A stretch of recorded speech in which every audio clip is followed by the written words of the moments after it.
اللهم اشرح لي صدري ويسر لي أمري واحلل عقدة من لساني يفقه قولي. اللهم يا فاطر السماوات والأرض عالم الغيب والشهادة، اللهم يا خالق ميكائيل وجبريل وإسرافيل فاطر السماوات والأرض عالم الغيب والشهادة، أنت تحكم عبادك فيما كانوا فيه مختلفون، اهدني لما اختلف فيه من الحق إنك تهدي من تشاء إلى صراط مستقيم. وهرين إلهي بام هدله هل كان سكوك كان ينقو نبضي عافمات قبنا إسلام كان فلين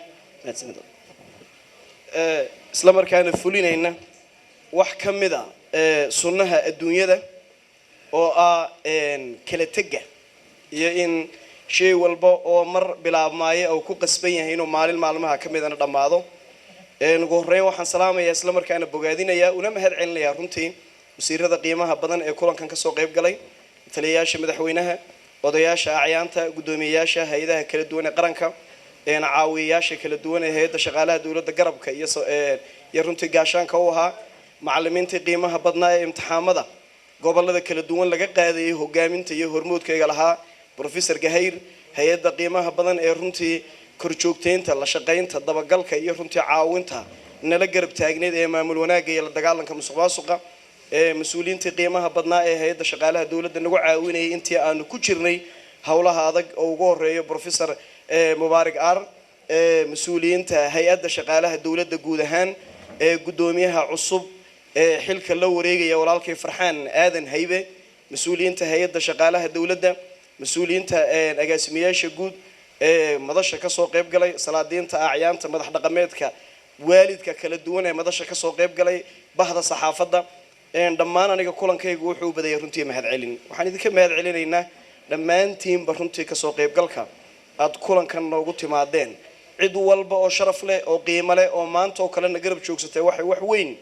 أي رنتي وتهاي يولكي يهيد شغالة دولة دينا تكسر دويسان ولكن فرحان آذن هيبة إن قلنا رنتي هاي نسكس قوتينه لبصنا يسدد بلاد إن كله أون هيد شغالة دولة دانشوي وحنا نسيبوناجا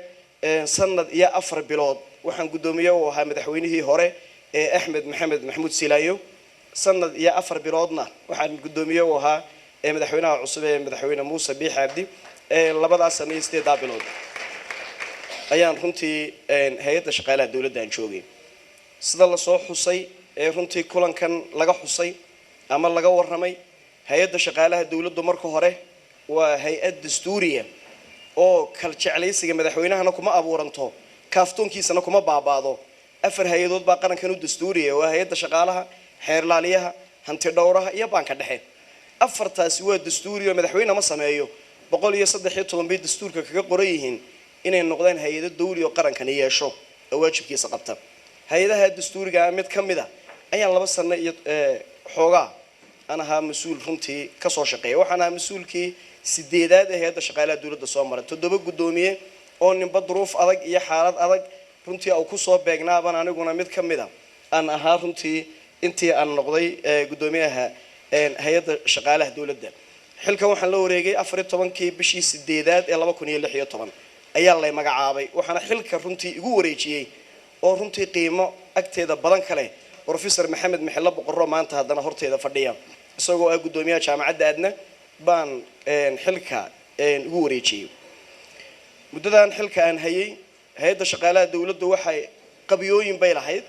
قرشيالنا ويلهيد وحبا أقب صومي إما كان وح كلا وقرشي سنا أفرتاح على ضد الحدود أيان هيدا شغالات دولة أنتي أنشوجي أن رنتي أن لدرسي هيدا مركان لو ريجي أفر إيه طبعا عقبات بهيستي أو أبهنا wax laga qabta 4 kuwa runtii 4 kuwa yadagiin oo Ilaahay subhanahu wa ta'ala hay'adda shaqaalaha intaan isku nimid ayaan isweydiinay warmiyad 4 qodob ka bixi kartaan qaar way fududaayeen oo dhismaha iyo galeelka dawladnimada ay la socdeen qaarkoodna way adkaayeen oo waxay u baahnayeen in koox wadareed guusha lagu gaaro waxa kamid ahaa 4 qodob ee u baahnayeen hay'adda shaqaalaha dawladda wax looga qabto kow هيدا شغالة دولته أستان يلوجا وقارو مركل لا أركل لا قرتيني هيدا شغالات هاي ما يلهين لبو هيدا شغالة دولته جديد ما يلهين لما جاران نقول نبدي صدق أو أنت واحد وبانت جديد يلتو شقة قرن كاي وقبنا يسوع وصوف ضيّة هيدا شغالة دولته يدو قرن كشغالة دولته مسؤولة حقت شغاله ما يقولين imsaa dhintay imsaa dhulyaala imsaa gaboobay imsaa dhaba imsaa dhalanteeda maxaa fasax ku maqan maxaa firxada maxaa fakada maxaa runtii shaqaalaha dawladda xogtoodu ay tahay database ma uma oolin shaqaalaha dawladda hay'adda shaqaalaha dawladda markii aan qabsannay may jirin siyaasadaha shaqaalaha dawladda lagu dhaqo haddii hay'ad dawladeed la dhisayo waxa kow waa inaad siyaasad u dhigto tareenku markuu socdo waxa qasabay inuu awjiro bira oo ku dul soconayo haddii kale weligeen waxaynu noqonaynaa qaran fikir qofeed lagu hogaamiyo oo qofka meel jooga maalintuu faraxsan yahay ciduu doono wuxuu qabto maalintuu cadhaysan yahay wax ka qabto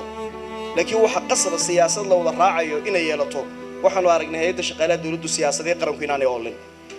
waxa ku xigay sharciga shaqaalaha dawladda aan eegno 1996 ayaa ugu dambeeyay in la sameeyo ama dib u eegis lagu sameeyo ama kaabis lagu sameeyo sharciga shaqaalaha waxaan aragnay isna u baahan wax laga qabto waxa dheeraa wasaaradaha dawladda oo loo sameeyo qaab dhismeed iyo saabley shaqo oo dhaadhacsan oo qof walba uu garanayo waaxda agaasima waaxeedka madaxa ururka shaqaalaha hoose dhammaan ay wada garanayaan shaqada ay qaranka ugu aadan yihiin waxa gaab ahayo banaana macadka shaqaalaha dawladda u baahnaa laba shay oo waaweyn kow in qalab laga kabo oo maalintii la sameeyay baa ugu dambeysay kursi la dhigo waxay u baahnaayeen in qalab hay'adda macadka shaqaalaha dawladda la siiyo shaqaaluhu markuu wax baranayo kuraas aan leecleecayn oo ku fadhiisto oo si wanaagsan wax uga barto labo macadka shaqaalaha dawladdu wuxuu u baahnaa inuu saaxiibo caalami yeesho oo dalalka dunida inta loo safro lagu soo xidho saaxiibo ay ka dhigtaan halbeeg iyo cabir tababarrada macadka shaqaalaha dawladda lagu bixiyo in curriculum-kooga la eego oo la bixiyo koorse ku habboon shaqaalaha dhismahooda macadku markaa wuxuu u baahnaa saaxiibo caalami in loo soo sameeyo caqabadaha kale hor yaalla waxaa ka mid ahaa shaqaalaha hay'adda shaqaalaha dawladda aan ugu yimidda xafiiska oon gunnaba lahayn dadkaad aragtayna nafurka ku shaqaynaya imtixaamada qaadaya ee gobol walba jooga kooga ugu sarreeya 1 milyan buu qaadan jiray waa $100 lacag ku sugan shaqaalaha hay'adda shaqaalaha dawladda ka shaqeeya ee shaqada quruxda badan ee laga warramayo qarankeena ugu aadanaa waxa raacsanaa haybadii hay'adda shaqaalaha dawladda oo u baahnayd iyadoo dhisan in kor loo sii qaado in kor loo sii qaadana waa inaad wasiir cawaale isku dhacdaan baa qasab ahayd oo ama shacabka dooranaysay ama mas'uuliyiinta inaad saaxiib noqotaan labadaa mid baa dooranaysay labadaa markaa mid uun labadu isma qaadanayaan wasiirkana culays baa saaran qarankuna culays baa saaran tartan bay shaqaalaha iyo dhalinyaradu u baahan yihiin labadaa mid waabay ahayd mid uun baan waayay kulli waxa raacsanaa imtixaamadii qaranka u baahnaa in imtixaamada dalka ay ka dhacaan hay'adda shaqaalaha waxaynu qabsannay iyadoo la isweydiinay imtixaamo ma dhici karaa iska daa in ceergaaba iyo laasacaanood iyo inanku intuu qorayciisa soo cunaa imtixaanka gale imtixaanba qaranka ma ka dhici karaa baa la isweydiinay oo bal hargeysa baan iskugu nimaadnay imtixaan u carma qaadi kartaan waxa raacsanaa in gobollada imtixaama lagu qaado caqabad bay haydoo riya aan laba gaari karin baa u ekeed waxa raacsanaa shaqaalaha dawladdu sumad iyo ID ay qoorta ku sitaan may lahayn sanaag baanu tagno buurta daalaanu ka baxnay oday baa yidhi joogsado bal baabuurta halkaa dhiga waxaad kala garan waaysaa oday uun iska kaa doondoonanaya inuu yahay iyo inuu shaqaale dawladeed inaad u hoggaansanto mudan uu yahay hadduu qoorta kaadhka ku sito macnaheedu waa shaqaale dawladeed mudan inaad u hoggaansanto askarigu wuxuu askari ku noqdaa waa dariiska u xidhan haddii kale nin uun qorisito u ekaadaa shaqaalihii dawladda waxaan aragnaa sumad qoorta ku sugan aan lahayn ugu dambayn gabdhaha oo laga badsaday fursadaha shaqo oon koota lahaynoo tartan ka aan loo xidhayn in gaaro gabdhuhu dhexdooda ku tartamaan 14 qodob baan ugu yimid hay'adda shaqaalaha dawladda iyagoo taagan oo u baahan in wax laga qabto shirar baan u galnay odayaashii hay'adda shaqaalaha aan isugu yeedhnay dadkii oo dhan baa tashaday war 14 caqabad sideen uga baxnaa waxaan bilownay inaan xabad u soo qaadno annagoo kaashanayna saaxiibada caalamiga caawiya iyo haynta dawladda iyo ka go'naanta shaqaalaha hay'adda shaqaalaha dawladda iyo komishankeena ugu horreyn waxaan samaynay baadisooca hay'adda shaqaalaha dawladda hay'adda shaqaalaha dawladdu looga yeelatay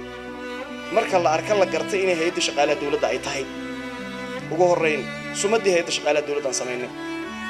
marka labaad gaadiid baanu baadi doonay oo qorshihii dib u habeynta shaqaalaha dawladda waxaanu ku darnay in hay'adda shaqaalaha dawladdu si ay waajibkeega u qabsato aanay kolba baabuur kireysana ay baabuuryadu yeelato ilaahay fadligii dadaal dheer dabadeed hay'adda shaqaalaha dawladdu maanta waa ta ugu baabuurta badan dhammaan qaranka hay'adaha dawladda ka shaqeeyo 8 gaari oo cusub baa daaradeeda dhex yaalla ee markii horena hal gaari la iska wada sugi jiray kolba ka fuulaya hay'adda shaqaalaha dawladda markii ay yeelatay 1 Oktoobar 2017 8 gaari waxaan isweydiinay baabuurta ama odayaal bad meelahan uga dhiibtaan oo tiraadaan kaxeeya mise si ay raandhiis u yeeshaan qaranka ugu waaraan imtixaan baad u qaadaano waxaad u dhiibtaan baabuurta cid qalinkooda ku soo guuleysata xirfadooda ku soo guuleysata waxaan imtixaan ka qaadnay dhammaan wadayaasha xiiseeyay inay runtii nagala shaqeeyaan ee tartamadaas oo dhammaan dirawalladii dalka wixii xiiseeyay baan isugu yeedhnay calaamadahaanu ku imtixaannay ee hufnaantaanu ku imtixaannay balwad la'aantaanu ku imtixaannay ilaa aan soo helnay dirawallada ugu wanaagsan ee gaadiidkaa quruxda badan loo kaxayn kara ilaahay fadligii 2 sano ku dhawaadun maanta gaadiidkaa haysanno mar keliya waxba nagama noqon waxaan bogaadinayaa dirawallada hay'adda shaqaalaha dawladda meel ay joogaan imka fadhiyaanba dhammaantiin aad baad u mahadsantihiin iyo maamulka adaga ku dabagalay gaadiidkaasi inuu noqdo mid qaranka u waara intaa dabadeed waxaanu bilownay xogtii markaanu qalabkii diyaarsanay eenu gaadiidkii diyaarsanay eenu qorshihii diyaarsanay in shaqaalihii dawladda la baadi doono oo la soo raadiyo tirada dhabta ah inta dhimatay inta dhulyaala inta fasax ku maqan inta farxadka inta beenta inta raq iyo ruux midna aan jirin ee haddana qaranka dheef uun ku qaba een hawl u qaban dhammaan gobollada iyo degmooyinka dalka oo dhan baa la tegey waxaa la soo diiwaangeliyey shaqaalihii dawladda oo dhan iyadoo la bilaabay 22 January oo soo dhamaatay 24 June in shaqaalihii dawladda xogtoodii oo dhan runtii la soo ururiyo oo la soo dhameystiro marka ay dhamaatay diiwaangelintii shaqaalaha dawladdu waxay noo soo dhigmay xog tii ugu horeysay ee rasmiga ee shaqaalaha dawladeed yeesho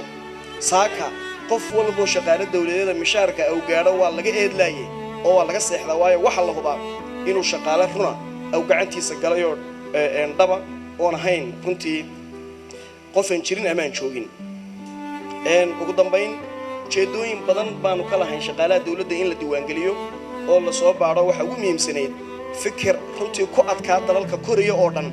oo ah inaad qof ku tiraado magacan adigu malihid ma mudnid dhalanteed bay weekayd way adkayd Soomaaliland inta la isku dhiiraday in runta la isku sheegi karo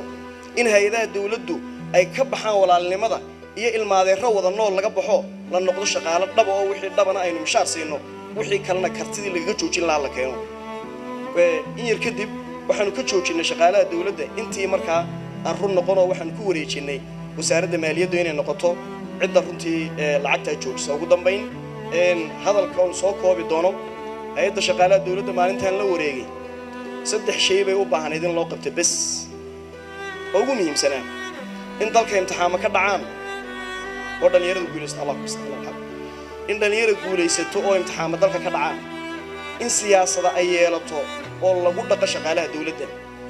iyo runtii in loo sameeyo shaqaalaha dawladda xog kayda oo runa wasiirka tiknoolajiyadda iyo runtii waxa jooga isgaarsiinta waxa ugu weyn ee dunida ugu qiimaha badan waa xog in xog inta lacag lagu bixiyo xog la soo qaado Soomaali waxay odhan jirtay war la heliyaaba tala la helaa in shaqaalaha dawladda xogtoodii markii ugu horeysay ay miiska soo dhiganto oo la yiraahdo waa tan maxaan ka qabanaa baa maanta runtii taalay oo u dhameystirnayd waxaan rajaynayaa runtii xogtaasi in laga faa'iideysto oo wixii ay u baahnaayeen dhan jawaab loogu celiyo ugu dambayn macadka shaqaalaha dawladda waxaan ugu tagnay dalal fog si loogu soo sameeyo saaxiibo runtii dheeraada oo runtii ka caawiya inay bixiyaan tababarada ay shaqaalaha dawladdu u qalmaan ee u baahan in runtii laga kabo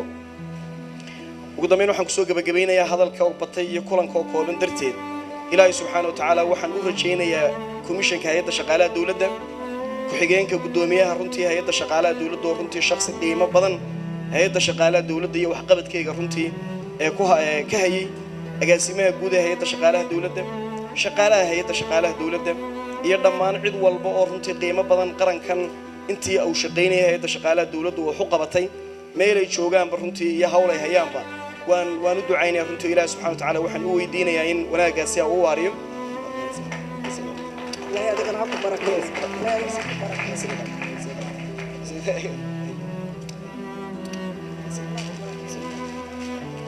وهوي وما سنتي dhammaan cid walba runtii kulankan ka soo qayb gashaadiyad barti barlabaad ugu mahad celinaya ilaahay subxaanahu wa ta'aala waxaan noo weydiinayaa inuu sugo oo waariyo horumariyo shaqaalaha iyo qaranka qaybihiisa kala duwan gudoomiyaha hay'adda shaqaalaha dawladda maanta 3 shay baan ku wareejinayaa 1 gudoomiyaha hay'adda shaqaalaha dawladda 2 gudoomiyaha macadka shaqaalaha dawladda 3 xubin sare oo ka tirsan guddida sare ee cadaaladda qaranka 3 shay waa kuwa rasmiga ah ee la arki karo baan gudoomiyaha hay'adda shaqaalaha dawladda Farxaan Aadan Hebe maanta ku wareejinaya waxa uu dheer saddex shay oo kala qarsoon oo aan ahayn kuwa rasmiga la arki karo kow gudoomiyaha Farxaan waxaan ku wareejinayaa rajadii dhalinyarada qaranka meel ay joogaanba rajadii dhalinyarada qaranka ku wareejinaya saaka wiil walba oo iskuul u toosay ama jaamacad dhex fadhiya wuxuu ku fadhiyaa inuu imtixaan gali doono oo guuleysan doono wuxuu ku fadhiyaa gobolku doonaba ha joogay inuu guuleysan doono saaka waxay iskuulkii u dareereen iyagoo og inay guuleysteen waxay runtii imtixaan ay saaka dugsigoogii u tooseen iyagoo og inay imtixaan ku soo baxayaan waxa tusaale ugu filnaa 300 ee qof ee gobolada ka soo guuleystay iyagoon adeer iyo abti aan midna lahayn tusaale yar oo kooban waxa ku filan wiil yar oo dhalinyaro ah ayaa anagoo ceerig laasacaanood imtixaan ku qaadayna 2017 ayaa wuxuu ka soo cararay degmo la yiraahdo Adhi Cadeeye waxa laga yaabaa qaarkiineedaan arag degmo Adhi Cadeeye la yiraahdo ka soo ordo imtixaan ku soo galay wiilkii isagoo islaahin wada guuleysan doontaa buu guuleystay isagoo isla maraa Soomaaliland way ka fogtahay ayuu haddana qori Turkiga wuxuu ku helay inuu madaxtooyada qaranka ka shaqeeyo oo madaxtooyadu ku beeray isagaaban hawl yar inay imtixaan labaad buu galay oo macadka shaqaalaha dawladdu ay u qaadeen in masterta loogu xulo dadka Itoobiya noogu baxaya Cabdirasaaq Cabsiye imtixaankii uu mar labaad galay maantoon idin la hadlay xiriirka caalamiga iyo diblomaasiyadda wuxuu ka diyaariyaa jaamacadda ugu sareysa ee sababay jaamacadda shaqaalaha dawladda Itoobiya Cabdirasaaq iyo inta la midka inay Adhi Cadeeye ku dhex guuleystaan oo madaxtooyada qaranka yaa tahay adigoo lagu oranay ka shaqeeyaan haddana deeq Soomaaliland leedahay ay sababo ku dhex fadhiyaan waa Soomaaliland aan doonayeen inay wada gaadhno Soomaaliland wallahi ka tahay inaan ku dhismayn walaalnimo iyo ilmaadeernimo iyo inta istaqaano oo kaliya wax wada qabsata Soomaaliland buur adag bay maraysaa oo waxay ku maraysaa resource-ka dhex yaalla in si wanaagsan loo qaybsado oo loogu qaybsado qalin kaliya oo qabiil lahayn haddii buurta ay dib uga soo noqoto intaan hayna inaga baabaaysa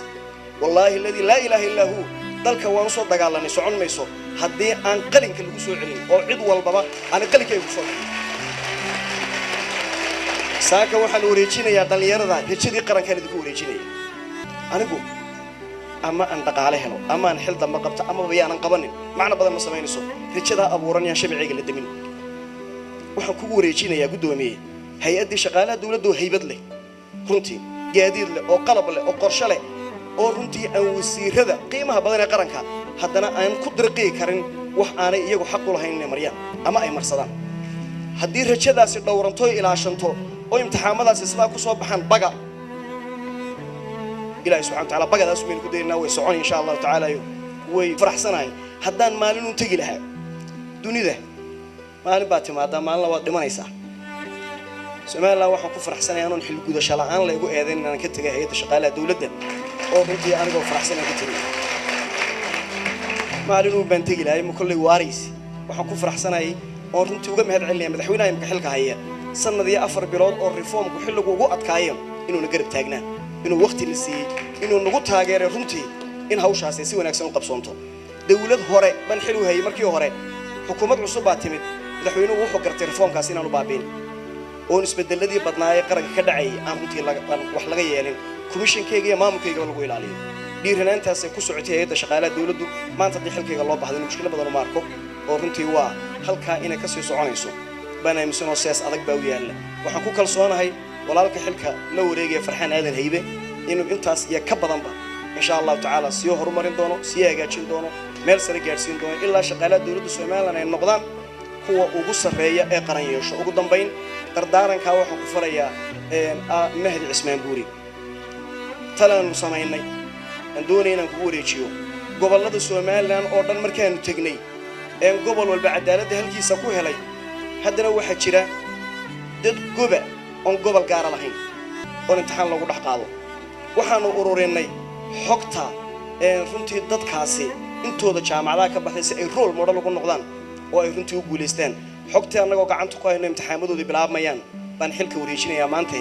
iyagana runtii xurmeeyo kor wad oo imtixaamo dhexdooda ka qaad